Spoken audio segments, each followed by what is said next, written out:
السلام عليكم ورحمة الله تعالى وبركاته. بسم الله الرحمن الرحيم. ரியாது ஸாலிஹீன் பாடம் 431. இந்த பாடத்தில் பாபு தஹரீமி லிபாஸில் ஹரீரி அலர் ரிஜாலி வ தஹரீமி ஜுலூசிஹிம் அலைஹி வஸ்தினாதிஹிம் இலைஹி வ ஜவாஸி லுப்ஸிஹி லின்னிஸா என்ற தலைப்பின் கிழமையக்கூடிய வரக்கூடிய ஹதீஸுகளை பற்றி நாம் பேச இருக்கிறோம். அல்ஹம்துலில்லாஹ். நம்முடைய ஜாமியா ரகீப் எஜுகேஷனல் ட்ரஸ்டின் மூலமாக பல தீன் சம்பந்தப்பட்ட சேவைகளையும் பல துன்யா சம்பந்தப்பட்ட சேவைகளையும் நாம் செய்து கொண்டிருக்கிறோம். இந்த சேவைகள் எவ்வித தொய்வின்றி தொடர்ந்து நடைபெறுவதற்காக நீங்கள் துஆ செய்யுங்கள், இன்னும் ஆதரவு தாருங்கள். நன்மையில் ஒன்று சேருவோம், முந்திக் கொள்வோம். உங்களுடைய நன்கொடைகளை எங்களுக்கு நீங்கள் வழங்க விரும்பினால் எங்களுடைய பேங்க் அக்கவுண்ட் டீட்டெயில்ஸ், வங்கி முகவரிகள் இங்கு கொடுக்கப்பட்டு இருக்கிறது. இது அல்லாமல் இங்கு QR ஸ்கேனும் கொடுக்கப்பட்டு இருக்கிறது. இதன் மூலமாக நீங்கள் ஸ்கேன் செய்தும் உங்களுடைய நன்கொடைகளை எங்களுக்கு நீங்கள் தாராளமாக வழங்கலாம்.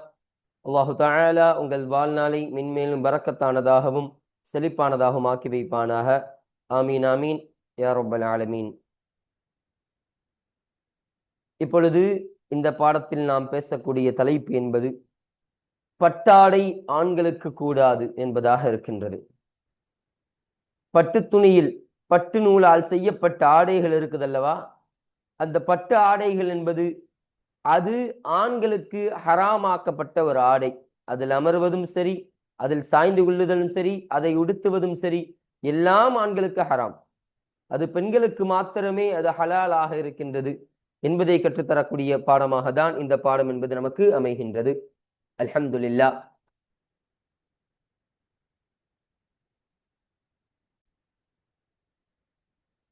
இப்போ நம்ம கிதாபை பார்ப்போம். 122வது பாடம். இந்த பாட தலைப்பு என்ன? பாபு தஹரீமி லிபாஸில் ஹரீரி அலர் ரிஜாலி வ தஹரீமி ஜுலூசிஹிம் அலைஹி வஸ்ஸினாதிஹிம் இலைஹி வ ஜவாஸி லுப்ஸிஹி லின்னிஸா என்பதாக அமைகின்றது. இதனுடைய அர்த்தம் என்ன? பாபு தஹரீம், ஹராமாக்கப்படுவது என்பதை குறித்த பாடம். லிபாஸில் ஹரீரி, பட்டு துணி, அதாவது பட்டு ஆடை என்பது ஹராமாக்கப்படும் என்பதை குறித்த பாடம். அலர் ரிஜாலி, ஆண்களின் மீது.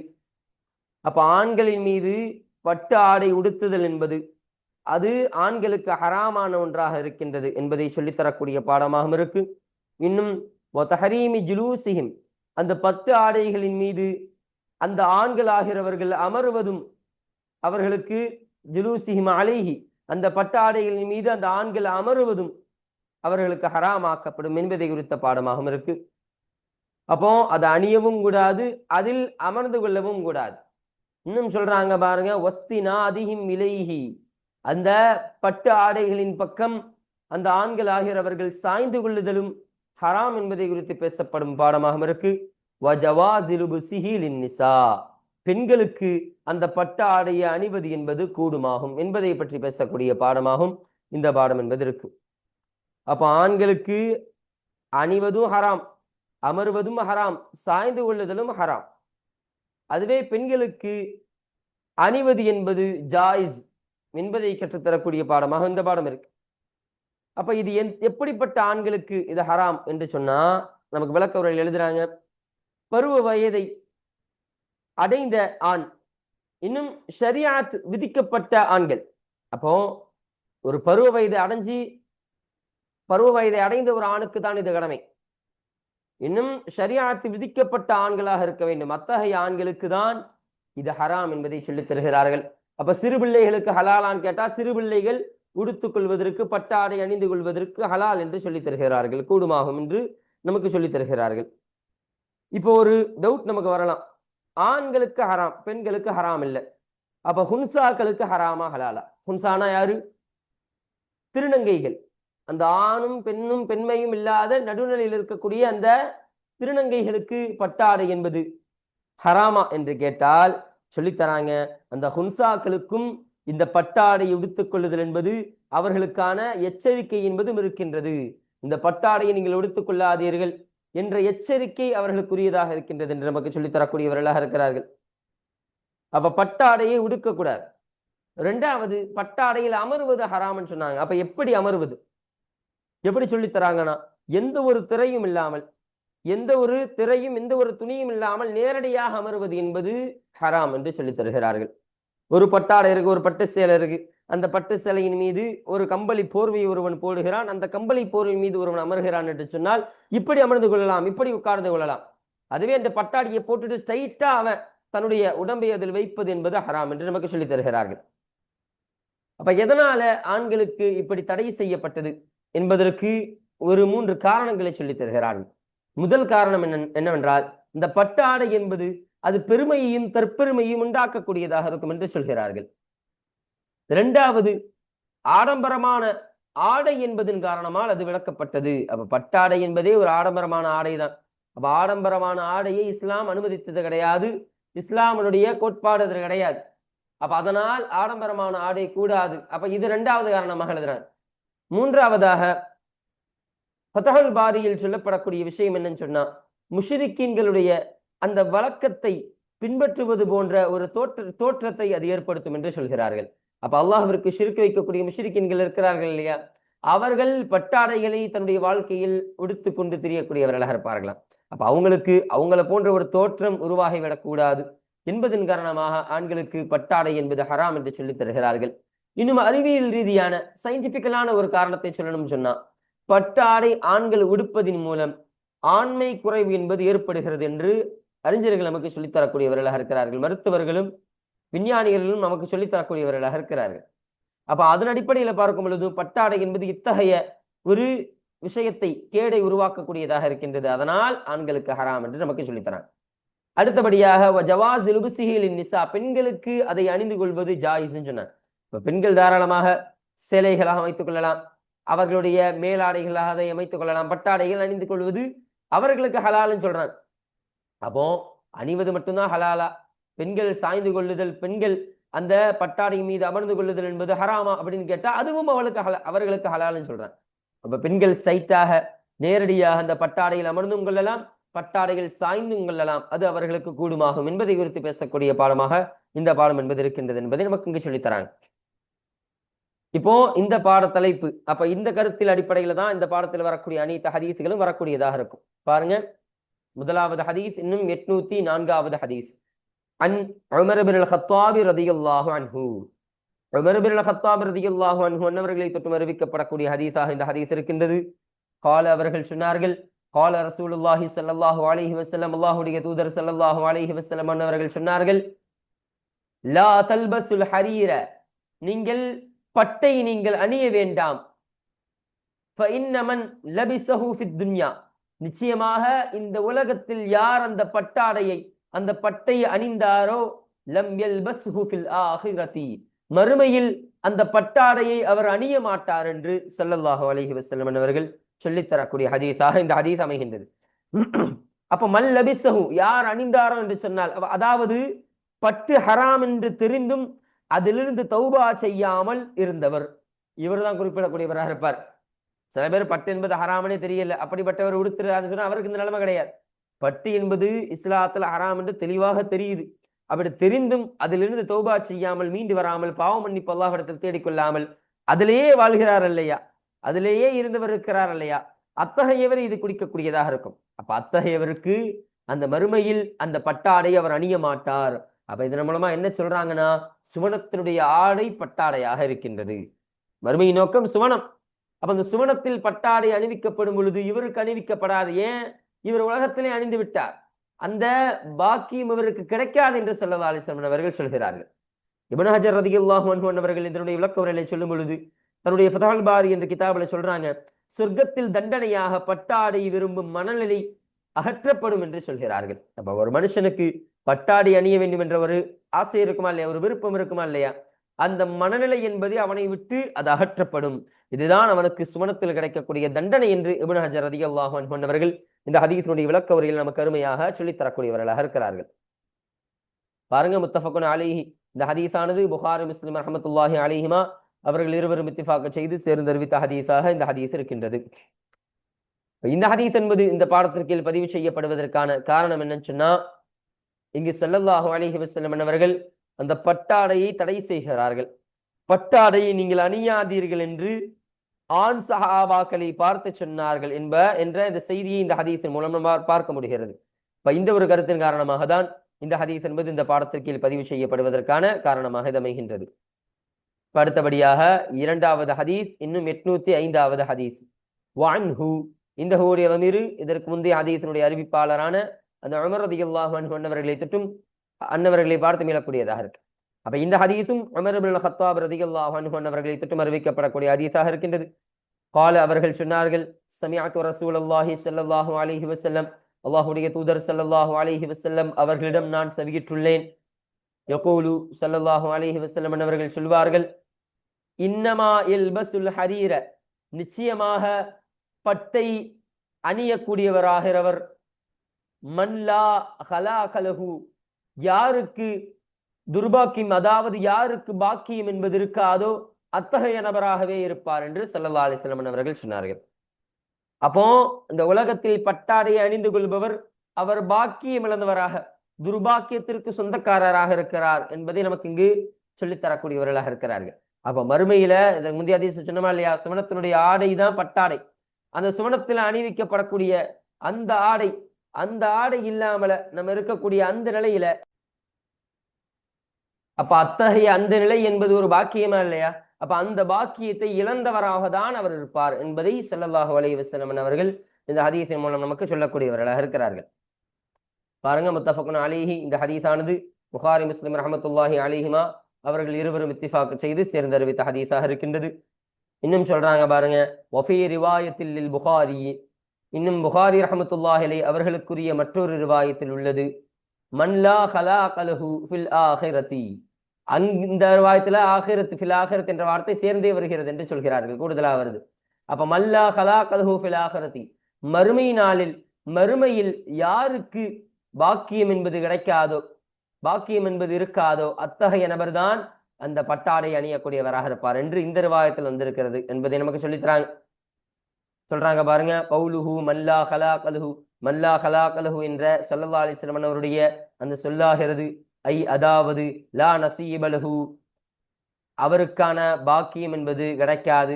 அதாவது ஹலாக்குன்னு சொன்னா நசீப், பாக்கியம், அது போன்ற ஒரு உரிமை, இந்த அர்த்தத்திற்கெல்லாம் இது வரக்கூடியதாக இருக்கும் என்பதை நமக்கு இங்கு அருமையாக சொல்லித்தராங்க. இந்த ஹதீஸ் இந்த பாடத்திற்கீழ் பதிவு செய்யப்படுவதற்கான காரணம், அப்ப இந்த இடத்திலையும் பட்டாடை அணிவதன் மூலமாக ஒரு மனிதன் சுவனத்தில் கிடைக்கக்கூடிய அந்த பாக்கியத்தை அவன் இழக்கிறான் என்பதை இந்த ஹதீஸின் மூலம் ஸல்லல்லாஹு அலைஹி வஸல்லம் அவர்கள் நமக்கு சொல்லித்தராங்க. இந்த ஒரு கருத்தின் காரணமாக தான் இந்த ஹதீஸ் என்பது இந்த பாடத்திற்கீழ் பதிவு செய்யப்படுவதற்கான காரணமாக இது அமைகின்றது. இப்ப அடுத்தபடியாக பாருங்க, மூன்றாவது ஹதீஸ், இன்னும் 806வது ஹதீஸ். வஅன் அனஸ் ரலியல்லாஹு அன்ஹு, சையதுனா அனஸ் ரலியல்லாஹு அன்ஹு அவர்களை தொட்டு அறிவிக்கப்படக்கூடிய ஹதீஸாக இருக்கு. கால, அவர்கள் சொன்னார்கள், கால ரசூலுல்லாஹி ஸல்லல்லாஹு அலைஹி வஸல்லம், அல்லாஹ்வுடைய தூதர் ஸல்லல்லாஹு அலைஹி வஸல்லம் அவர்கள் சொன்னதாக அனஸ் ரலியல்லாஹு அன்ஹு அவர்கள் சொன்னார்கள், மன் லபிஸல் ஹரீர ஃபித் துன்யா, யார் இந்த உலகத்தில் பட்டை அணிந்து கொண்டாரோ, லம் யல்பஸ்ஹு ஃபில் ஆஹிரதி, மறுமையில் அவர் அந்த பட்டை அணிய மாட்டார் என்று ஸல்லல்லாஹு அலைஹி வஸல்லம் அவர்கள் சொன்னார்கள். அதற்கு முந்தி போன அதே ஹதீஸினுடைய அதே கருத்து தான் கிட்டத்தட்ட. அப்ப பட்டாடையை இந்த உலகத்தில் அணிந்தவர் மறுமையில் அவர் பட்டாடை அணிவிக்கப்பட மாட்டார், அந்த அணியக்கூடிய அந்த பாக்கியம் என்பது அவருக்கு கிடைக்காது என்பதை ஸல்லல்லாஹு அலைஹி வஸல்லம் அவர்கள் இந்த ஹதீஸின் மூலம் சொல்றாங்க.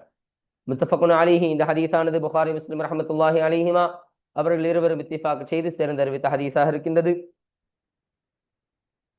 இந்த ஹதீஸ் இந்த பாடத்திற்கு பதிவு செய்யப்படுவதற்கான காரணமும் இதே காரணம் தான். யார் பட்டாடை இந்த உலகத்தில் அணிந்தாரோ அவருக்கு மறுமையில் பட்டாடை அணியக்கூடிய பாக்கியம் என்பது கிடைக்காது என்பதை ஒரு எச்சரிக்கையாக ஸல்லல்லாஹு அலைஹி வஸல்லம் அவர்கள் இந்த ஹதீஸ்ல சொல்றாங்க. இந்த ஒரு கருத்தின் காரணமாக தான் இந்த ஹதீஸ் இந்த பாடத்திற்கு பதிவு செய்யப்படுவதற்கான காரணமாக இருக்கின்றது. அடுத்தபடியாக நான்காவது ஹதீஸ், இன்னும் 807வது ஹதீஸ்.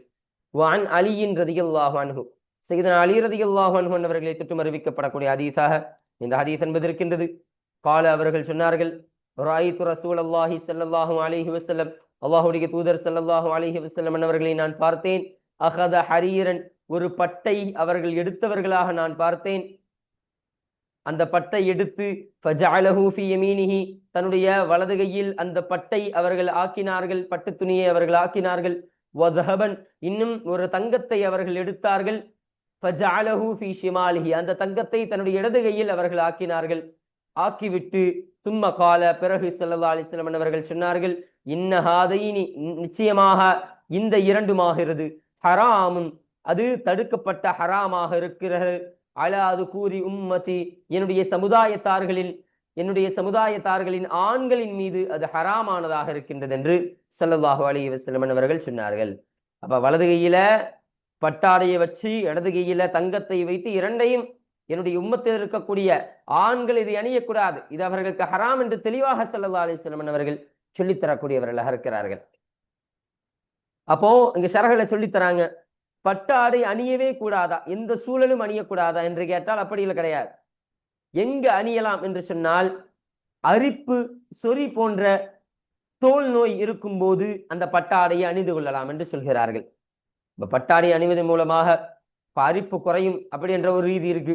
அப்ப அதன் காரணமாக பட்டாடை அணிந்து கொள்ளலாம் என்று சொல்கிறார்கள். இன்னும் போர்க்களத்தில் மாற்று துணி இல்லாத போதும் பட்டாடைகளை அணிந்து கொள்ளலாம் என்ற விளக்கத்தை நமக்கு சொல்லித் தரக்கூடியவர்களாக இருக்கிறார்கள். அப்ப இப்படிப்பட்ட இரண்டு சூழலில், உதாரணத்திற்கு சொல்றாங்க, இந்த ரெண்டு சூழலில் இந்த பட்டாடைகள் அணிந்து கொள்வது கூடும் என்று சொல்கிறார்கள். அப்ப தங்கம் எங்கேயுமே அணியக்கூடாதா அப்படின்னு சொன்னா அதுலயும் சில விதிவிலக்கு இருக்கு. அணிந்து கொள்ளலாம். எங்கன்னு சொன்னா, மூக்கு அல்லது விரல் நுனி சேதமடையும் போது தங்கத்தால் அமைத்துக் கொள்வது கூடும் என்று சொல்கிறார்கள். அப்ப மூக்கு தோல் நோயெல்லாம் இருக்குதா, அந்த விரலுடைய அந்த நுனி இருக்குதா இல்லையா, அதெல்லாம் ஏதோ ஒரு காயத்தின் காரணமாக சேதமடையும் போது அதை தங்கத்தை கொண்டு அதை நிரப்பிக் கொள்ளுதல் என்பது கூடும் என்று சொல்கிறார்கள். இன்னும் சொல்றாங்க, குர்ஆன் போன்ற சில பிரதிகளை அழகுபடுத்துவது போன்ற சில குறிப்பிட்ட தேவைகளுக்கு பாதுகாப்பு கருதி மார்க்கத்தில் அனுமதிக்கப்பட்டதாக இருக்கின்றது என்று சொல்கிறார்கள். அப்ப குர்ஆன அந்த தங்கத்தை கொண்டு அழகுபடுத்துதல், அப்ப குறிப்பிட்ட அப்படிப்பட்ட அந்த தேவைகளுக்காக இது அனுமதி என்பதையும் நமக்கு இங்கு சொல்லித்தரக்கூடியவர்களாக இருக்கிறார்கள். மற்றபடி இது எங்கேயும் பயன்படுத்துவது ஆண்களுக்கு ஹராம் என்று நமக்கு சொல்லித்தரக்கூடியவர்களாக இருக்கிறாங்க. பாருங்க, ரவாஹு அபூதாவுத், இமாம் அபூதாவுத் ரஹ்மத்துல்லாஹி அலைஹி என்பவர்கள் அறிவித்தார்கள், பிஸ்னாதின் ஹசனின், ஹசனான சனதுகளை கொண்டு இமாம் அபூதாவுத் ரஹ்மத்துல்லாஹி அலைஹி என்பவர்கள் இந்த ஹதீஸினை அறிவித்தார்கள் என்று நமக்கு சொல்லித்தராங்க. இந்த ஹதீஸ் இந்த பாடத்திற்கு பதிவு செய்யப்படுவதற்கான காரணம் என்னன்னு சொன்னா, இங்கும் ஸல்லல்லாஹு அலைஹி வஸல்லம் அவர்கள் அந்த தங்கமும் அந்த பட்டும் ஆண்களுக்கு ஹராம் என்பதை தெளிவாக சொல்லித் தருகிறார்கள். அப்ப இந்த ஒரு கருத்தின் காரணமாக தான் இந்த ஹதீஸ் இந்த பாடத்திற்கு பதிவு செய்யப்படுவதற்கான காரணமாக இருக்கின்றது. இப்ப அடுத்தபடியாக 5வது ஹதீஸ், இன்னும் 808வது ஹதீஸ். வஅன் அபீ மூஸல் அஷ்அரி ரலியல்லாஹு அன்ஹு, அஷ்அரி கோத்திரத்தை சார்ந்த அபூ மூஸா ரலியல்லாஹு அன்ஹு அவர்களை தொட்டு அறிவிக்கப்படக்கூடிய ஹதீஸாக இருக்கின்றது. அவங்க சொல்றாங்க, அன்ன ரசூலுல்லாஹி ஸல்லல்லாஹு அலைஹி வஸல்லம், நிச்சயமாக அல்லாஹ்வுடைய தூதர் ஸல்லல்லாஹு அலைஹி வஸல்லம் அவர்கள் சொன்னார்கள், ஹுர்ரிம லிபாசுல் ஹரீரி வஸ்ஸஹபி, பட்டு ஆடை அணிவதும் இன்னும் தங்கத்தை பயன்படுத்துவதும் ஹராமாக்கப்பட்டு விட்டது. அலாது கூறி உம்மத்தி, என்னுடைய சமுதாயத்தார்களில் பாலிகான பருவ வயதடைந்த ஆண்களின் மீது தங்கத்தை பயன்படுத்துவதும் பட்டாடையை அணிவது என்பதும் ஹராமாக்கப்பட்டு விட்டது. வஹில்லலி இனாசிஹிம், இன்னும் என்னுடைய உம்மத்தார்களில் அந்த பெண்களுக்கு அந்த பட்டாடையை அணிவதும் அந்த தங்கத்தை பயன்படுத்துவதும் ஹலாலாக்கப்பட்டு விட்டது என்று ஸல்லல்லாஹு அலைஹி வஸல்லம் அவர்கள் கற்றுத்தரக்கூடிய ஹதீஸாக இந்த ஹதீஸ் என்பது அமைகின்றது. அப்ப பட்டாடையும் தங்கமும் ஆண்களுக்கு ஹராம், பெண்களுக்கு ஹலால் என்பதை இதன் மூலம் ஸல்லல்லாஹு அலைஹி வஸல்லம் அவர்கள் சொல்லித் தருகிறார்கள். பாருங்க, ரவாஹு திர்மிதியு, இந்த ஹதீஸினை திர்மிதி ரஹ்மத்துல்லாஹி அலைஹி அவர்கள் அறிவித்தார்கள். வகால, இன்னும் அவர்கள் சொன்னார்கள், ஹதீஸுன் ஹஸனுன் ஸஹீஹுன், ஸஹீஹான ஹஸனான ஹதீஸ் என்பதாக இந்த ஹதீஸினை திர்மிதி ரஹ்மத்துல்லாஹி அலைஹி அவர்கள் சொல்லித் தருகிறார்கள். அப்போ இந்த ஹதீஸானது இந்த பாடத்திற்கு பதிவு செய்யப்படுவதற்கான காரணம் என்ன? இங்கு பட்டாடை என்பது ஆண்களுக்கு ஹராமாக்கப்பட்டு விட்டது என்று ஸல்லல்லாஹு அலைஹி வஸல்லம் அவர்கள் இந்த ஹதீஸின் மூலம் சொல்லித் தருகிறார்கள். அப்ப இந்த ஒரு கருத்தின் காரணமாக தான் இந்த ஹதீஸ் என்பது இந்த பாடத்திற்கு பதிவு செய்யப்படுவதற்கான காரணமாக இது அமைகின்றது. அடுத்தபடியாக பாருங்க, 6வது ஹதீஸ், இன்னும் 809வது ஹதீஸ். வஅன் ஹுதைஃபா ரலியல்லாஹு அன்ஹு, சையதுனா ஹுதைஃபா ரலியல்லாஹு அன்ஹு அவர்களை தொட்டு அறிவிக்கப்படக்கூடிய ஹதீஸாக இருக்கின்றது. கால, அவர்கள் சொன்னார்கள், நஹானன் நபியு ஸல்லல்லாஹு அலைஹி வஸல்லம், நபி ஸல்லல்லாஹு அலைஹி வஸல்லம் அவர்கள் எங்களுக்கு தடை செய்தார்கள், அன் நஷ்ரப ஃபீ ஆனியத்தில் ஸஹபி வல் ஃபில்லதி, தங்கத்திலாலான பாத்திரத்திலேயும் இன்னும் வெள்ளியிலான பாத்திரத்திலேயும் நாங்கள் பானம் மருந்துவதை நபி ஸல்லல்லாஹு அலைஹி வஸல்லம் அவர்கள் எங்களுக்கு தடை செய்தார்கள். இன்னும் அந்த தங்கத்திலான வெள்ளியிலான பாத்திரத்தில் நாங்கள் பருகுவதையும் நாங்கள் சாப்பிடுவதையும் ஸல்லல்லாஹு அலைஹி வஸல்லம் அவர்கள் தடை செய்தார்கள். அப்ப தங்கத்தில வெள்ளியில உருவாக்கப்பட்ட பாத்திரம் இருக்குதா இல்லையா, அந்த பாத்திரத்துல சாப்பிடுவதும் குடிப்பதும் ஹராம் என்று நமக்கு சொல்லித் தருகிறார்கள். அதை எங்களுக்கு ஸல்லல்லாஹு அலைஹி வஸல்லம் அவர்கள் தடை செய்தார்கள். அப்ப இங்க குறிப்பாக என்ன எழுதுறாங்கன்னா, முழுவதுமாக தங்கத்தால் செய்யப்பட்ட, முழுவதுமாக வெள்ளியால் செய்யப்பட்ட பாத்திரம் தான். அப்ப ஒரு கிண்ணம் இருக்குது, அந்த கிண்ணத்தில் ஒரு ஓரத்தில் தங்கம் பூசப்பட்டிருக்கிறது, அதனுடைய ஓரங்களில் வெள்ளி அமைக்கப்பட்டிருக்கிறது. அந்த பாத்திரத்தில் அருகலாமா, பருகலாமா, சாப்பிடலாமான்னு கேட்டா அதில் சாப்பிட்டுக் கொள்ளலாம், அதில் அனுமதி இருக்கின்றது. முழுவதுமாக தங்கமால், முழுவதுமாக வெள்ளியால் படைக்கப்பட்ட உருவாக்கப்பட்ட ஒரு பாத்திரத்தில் சாப்பிடுவது ஹராம் என்று நமக்கு சொல்லித்தராங்க. அப்ப அதையிட்டும் ஸல்லல்லாஹு அலைஹி வஸல்லம் அவர்கள் எங்களுக்கு தடை செய்தார்கள். இன்னும் வான் லுபுசில் ஹரீரி, இன்னும் பட்டு துணியை அணிவதை விட்டும், தீபாஜி, இன்னும் பட்டு ஆடைகளை அணிவதை விட்டும். தீபாஜிக்கும் ஹரீருக்கும் என்ன வித்தியாசம்னா, ஹரீர்னா சாதாரணமான பட்டு, தீபாஜின்னு சொன்னா தெளிவான பட்டு. அதனுடைய நெய்தல் என்ற அந்த நெசவு, அந்த செய்யக்கூடிய அந்த நெசவு தொழில் செய்யக்கூடிய அந்த பயன்பாட்டு இருக்கிறது இல்லையா, அது அந்த துணியில் தெரியக்கூடியதாக இருக்கும். அப்படிப்பட்ட ஒரு வீரதரமான பட்டு. அப்ப அப்படிப்பட்ட பட்டாடை அணிவதை விட்டும் ஸல்லல்லாஹு அலைஹி வஸல்லம் அவர்கள் எங்களை தடுத்தார்கள். இன்னும் அந்த பட்டாடையின் மீது நாங்கள் அமர்வதையும் ஸல்லல்லாஹு அலைஹி வஸல்லம் அவர்கள் எங்களுக்கு தடுத்தார்கள் என்று ஹுதைஃபா ரலியல்லாஹு அன்ஹு அவர்கள் சொல்லித் தருகிறார்கள். அப்ப சாப்பிடுறது குடிக்கிறது மட்டும் கிடையாது, அந்த பட்டாடையை அணிவதையும் ஸல்லல்லாஹு அலைஹி வஸல்லம் அவர்கள் தடுத்தாங்க. அந்த பட்டாடையில் அமர்ந்து கொள்ளுதல், அப்ப மேல சொன்னது மாதிரி நேரடியாக அமர்வது, எந்த ஒரு மறைவும் இல்லாமல், எந்த ஒரு விரிப்பும் இல்லாமல், திரையும் இல்லாமல் நேரடியாக நம்முடைய உடம்பை வைத்து அமர்வது என்பது கூடுமா, அது ஹராம். அதை ஸல்லல்லாஹு அலைஹி வஸல்லம் அவர்கள் எங்களுக்கு தடுத்தார்கள் என்பதை நமக்கு இங்கு சொல்லித் தரக்கூடியவர்களாக இருக்கிறார்கள். அப்ப இங்கே ஒரு விஷயத்தை விளங்கிக் கொள்ளணும். பயன்பாட்டின் அதிகம் கருதிதான் 2 என்று இந்த இடத்துல சொன்னாங்க. அப்போ என்ன 2 சொல்றாங்க? அப்போ இந்த சாப்பிடுவது, அந்த வெள்ளி பாத்திரம் தங்க பாத்திரத்தில் சாப்பிடுவது குடிப்பதை ஸல்லல்லாஹு அலைஹி வஸல்லம் அவர்கள் தடை செய்தார் என்று சொல்றாங்கன்னா, இது பயன்பாட்டினுடைய அதிகம் கருதி சொல்லக்கூடிய விஷயம். ஒரு கேள்வி கேட்கலாம், அப்ப அதை கழுவுவதற்காக, சுத்தப்படுத்துவதற்காக வைத்துக் கொள்ளலாமா, இல்ல இந்த தண்ணிய வேற ஒரு நம்ம பாத்ரூம், நம்ம அசுத்தத்தை கழுவுவதற்காக, இஸ்திஞ்சாக்காக வேண்டி, அதாவது நம்முடைய கழிவுகளை சுத்தப்படுத்திக் கொள்வதற்காக அதை அந்த பாத்திரத்தை உபயோகப்படுத்திக் கொள்ளலாமா அப்படின்னு கேள்வி வரலாம். அப்போ அந்த இதுலையும் அந்த வெள்ளி பாத்திரம் தங்க பாத்திரம் என்பது தடை என்பதை சொல்லித்தராங்க. இப்ப எதனால இங்க அதிகம் என்ற கருத்தை கருதி தான் 2 விஷயத்தை சொன்னாங்க. மற்றபடி எந்த விஷயத்திற்கும் அந்த வெள்ளி பாத்திரம் தங்க பாத்திரம் ஹராம் தான் என்பதை நமக்கு இங்கு அருமையாக சொல்லித்தரக்கூடியவர்களாக இருக்கிறார்கள். இன்னும் சொல்றாங்க, இந்த பட்டாடையில் அமர்வதை குறித்து இமாம் பெருமக்கள் சொல்லக்கூடிய கருத்து என்னன்னு சொன்னா, பெரும்பான்மையான இமாம்கள், ஜும்ஹூர் இமாம்கள், அதாவது இமாம்கள் எல்லாம் ஒன்றுபட்ட கருத்துல சொல்லக்கூடிய விஷயம், அந்த பட்டாடையில் அமர்வது என்பது ஹராம் என்று தான் சொல்றாங்க. ஆனா இப்னுல் மாஜிஷூன் போன்ற இமாம்கள், இன்னும் கூஃபா நகர அறிஞர்கள், இன்னும் சில ஷாஃபியை சேர்ந்த, ஷாஃபி மதுஹபை சேர்ந்த அறிஞர்கள் எல்லாம் என்ன சொல்றாங்கன்னா, அப்படி அமருவது என்பது அது முழுமையான ஹராம் கிடையாது என்று அவர்கள் சொல்லக்கூடியவர்களாக இருக்கிறார்கள். முழுமையான ஹராம்னு கிடையாது, அமர்ந்து கொள்ளலாம் என்று ஒரு ஜாயிஸ் அடிப்படையில சொல்றாங்க.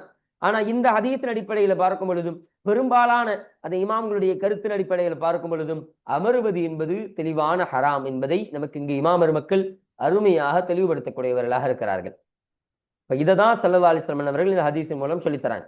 ரவாஹுல் புகாரி, இந்த ஹதீஸனை புகாரி ரஹ்மத்துல்லாஹி அலைஹி அவர்கள் அறிவித்தார்கள். இந்த ஹதீஸானது இந்த பாடத்திற்கில் பதிவு செய்யப்படுவதற்கான காரணம் என்னன்னு சொன்னா, இங்கு பட்டு ஆடையை குறித்து பேசப்படுகிறது. அந்த பட்டு ஆடையை உடுத்திக் கொள்வதை தொட்டும் அந்த பட்டாடையில் அமர்வதையும் ஸல்லல்லாஹு அலைஹி வஸல்லம் அவர்கள் எங்களுக்கு தடை செய்தார்கள் என்று அந்த ஹுதைஃபா ரலியல்லாஹு அன்ஹு அவர்கள் இந்த ஹதீஸின் மூலம் சொல்லித் தராங்க இல்லையா. அப்ப இந்த ஒரு கருத்தின் காரணமாக தான் இந்த ஹதீஸ் என்பது இந்த பாடத்திற்கில் பதிவு செய்யப்படுவதற்கான காரணமாக இது அமைகின்றது. அல்ஹம்துலில்லாஹ். அப்போ இந்த பாடத்தில் படித்த அனைத்து விஷயங்களையும் நம்முடைய வாழ்க்கையில் அமல் செய்யக்கூடிய தௌஃபீக்கை அல்லாஹ் நம் அனைவர்களுக்கும் தருவானாக. இன்ஷா அல்லாஹ் அடுத்த பாடத்தில் இந்த 123வது பாடத்தை குறித்த செய்திகள், அதில் சொல்லப்படக்கூடிய விஷயங்களை குறித்து இன்ஷா அல்லாஹ் நாம் அடுத்த பாடத்தில் நாம் பேசுவோம். வாஹிர் தஅவானா அல்ஹம்துலில்லாஹி ரப்பில் ஆலமீன். அஸ்ஸலாமு அலைக்கும் வரஹ்மத்துல்லாஹி தஆலா வபரகாத்துஹு.